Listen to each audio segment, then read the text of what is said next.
একজন বলছিল, ভাই এই বাংলাদেশের জাতীয় খেলা হাডুডু হইলো কেন?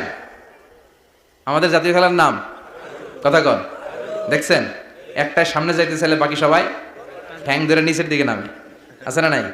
সামনে যেতেই দিবে না, ভালো কাজ করতেই দিবে না, কারো ভালোটা কেউ সহ্য করে না। উপরের দিকে উঠতে চাইলে ঠ্যাং ধরে ওইটারে নামায়। এজন্য আমাদের জাতীয় খেলা হাডুডু। কথা বলেন।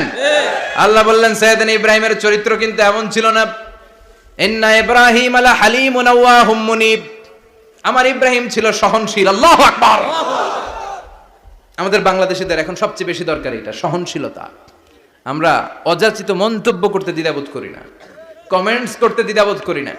ফেসবুকে ইউটিউবে কমেন্টস আছে না নাই? আছে। কার ব্যাপারে তুমি কমেন্টস করো, কি বিষয়ে কমেন্টস করো, ওই বিষয়ে আদৌ তোমার ধারণা আছে কিনা, পড়াশোনা আছে কিনা, তুমি ওইটাতে স্পেশালিস্ট কিনা, কোনো ধারণা, ইচ্ছে মতো কমেন্ট আছে না নাই? আছে। ইচ্ছে মতো মন্তব্য।